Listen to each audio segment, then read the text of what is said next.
Hello there. Welcome to Hippie Happy Homeschooler.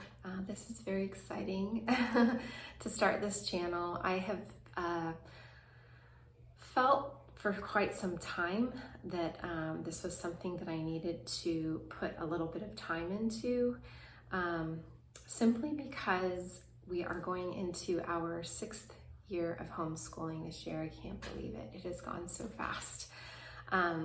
But being that we are going into our 6th year and I have homeschooled elementary, and now we are past elementary and I have only 1 middle schooler and 3 high schoolers.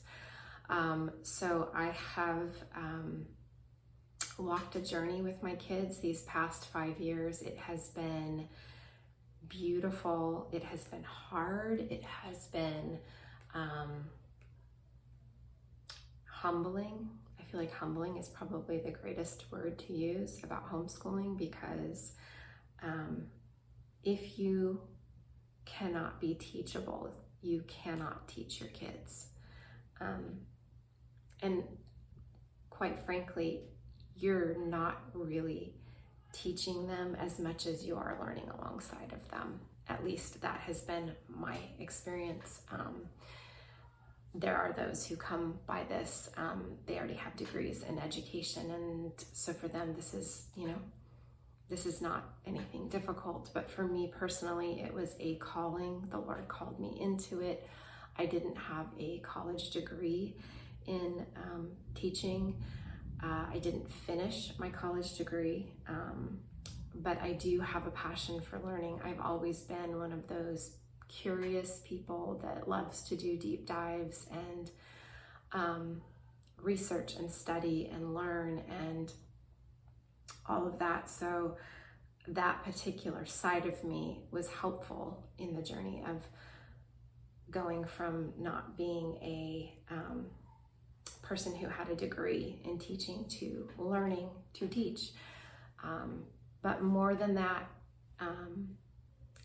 my entire experience has been colored by allowing the teacher to teach me alongside my kids. The Holy Spirit is a helper. He's a teacher and he's a comforter, and he guides us. And so that has been my what I lean on for every day.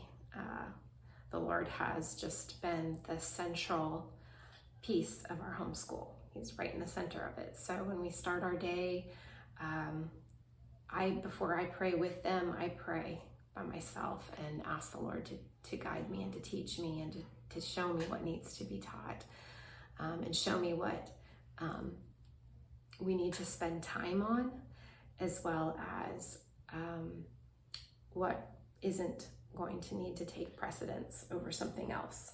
So there are days when I get up and I get busy and I'm, doing all the things, and I forget to ask for help. And those are the days that usually don't turn out that great.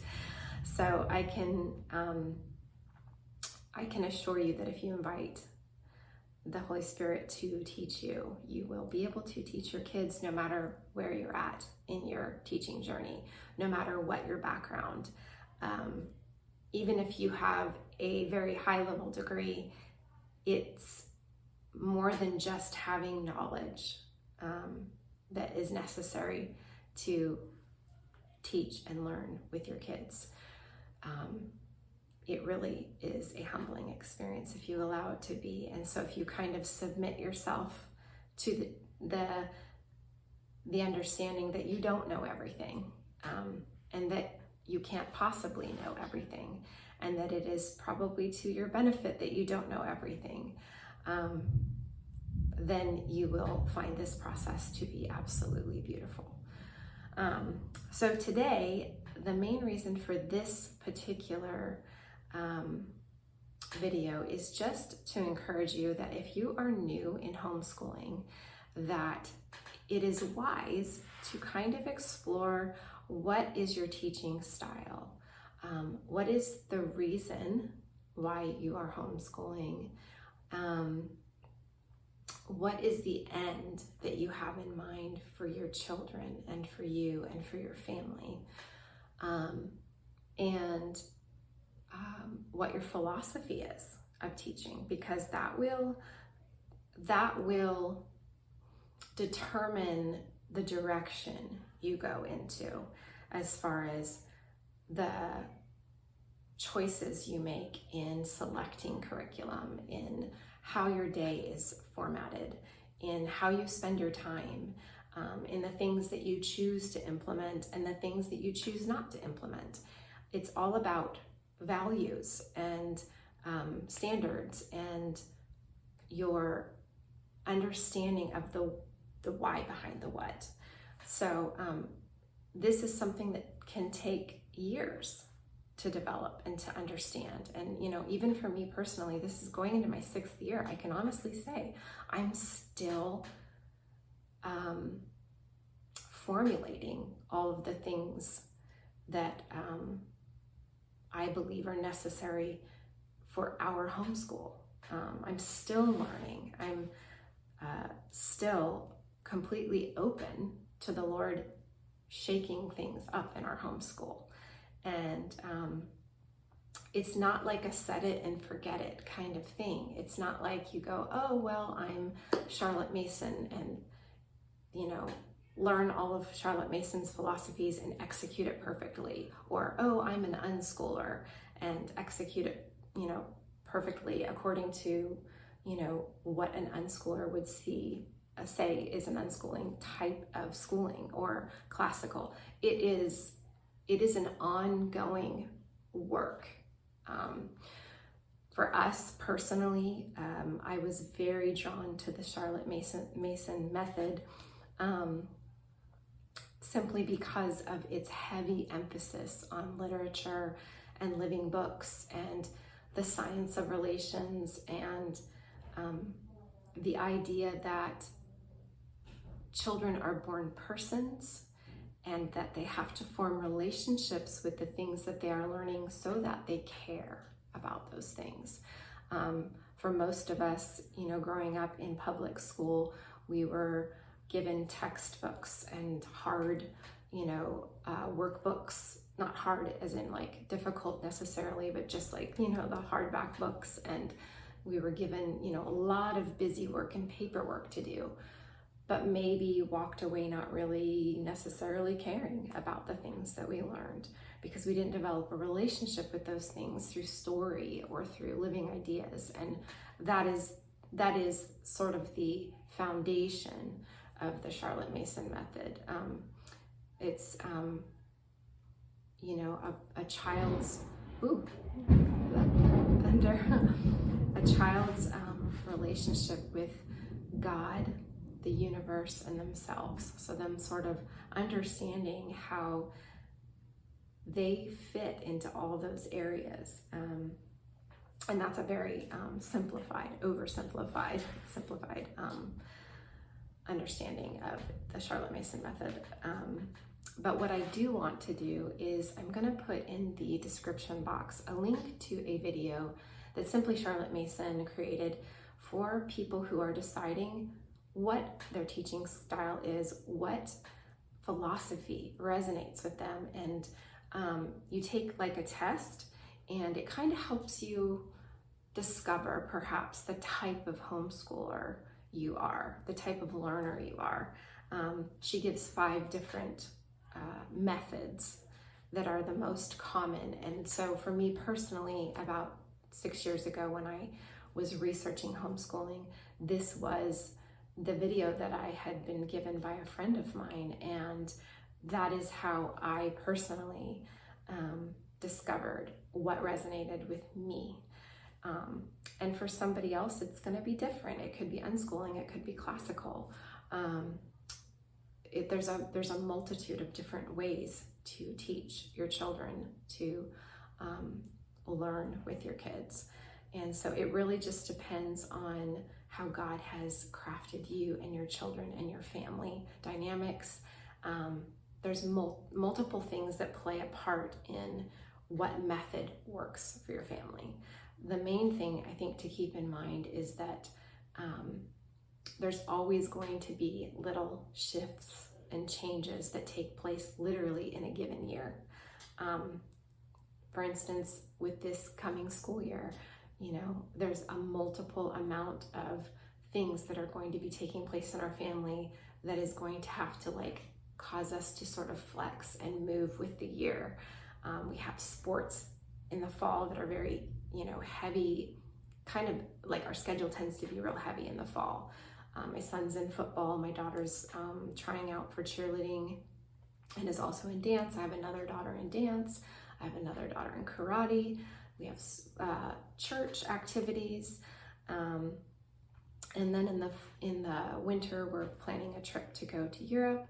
And so we're gonna have to sort of work our homeschool around that. And when we come back in January, it tends to be a little bit slower as far as not having as many activities happening. So we can, formulate our schedule to be a little more maybe intense to sort of make up for some of the, gaps that we might have in the fall, with having to leave right at 3 for different activities and things like that. So it's really about making decisions based on what's best for your family, what works with your philosophy, what the end goal is that you have in mind. But more than that, leaning on the Holy Spirit to guide you for what is best for your family. Because honestly, if you're just doing it to do it, to check it off of a list, you're not doing your children any favors by just going, okay, we're just going to get math and reading done today because that's all that matters. Those two things are not the only things that matter. Your child is a whole person. So math and reading aren't the only things that are going to cultivate them into these amazing images of God that He has created them to be.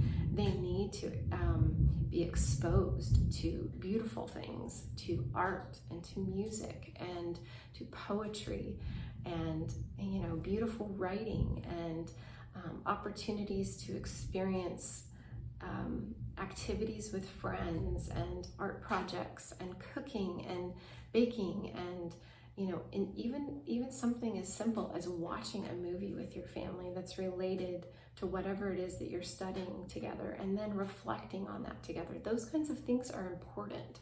So that's why I say it's really important to understand the why behind your what, because otherwise you will just be kind of like spinning your wheels with no real goal in mind.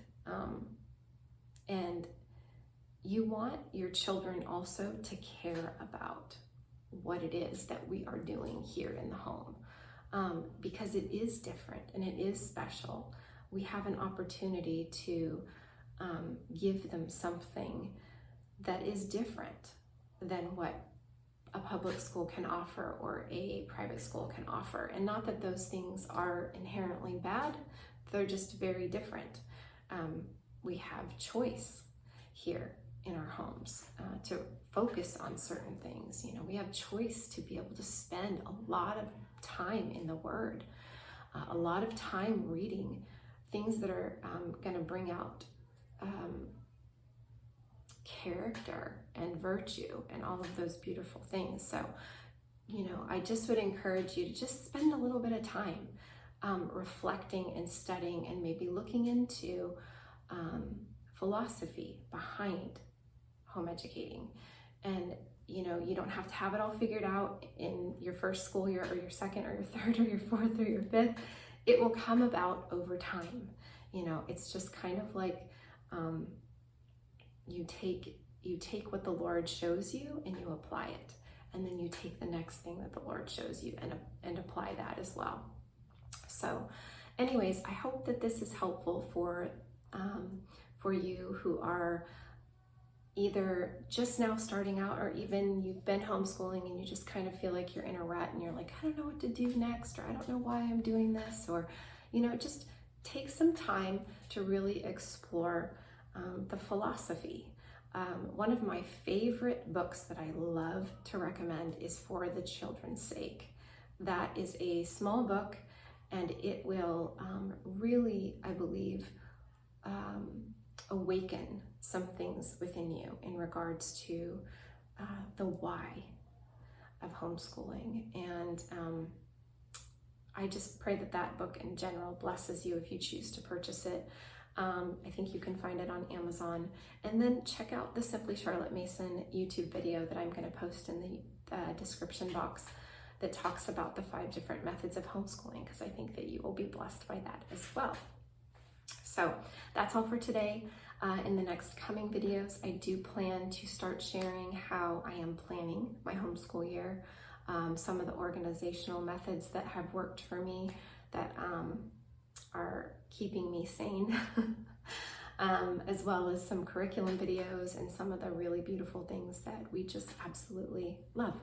So, all right, have a great day.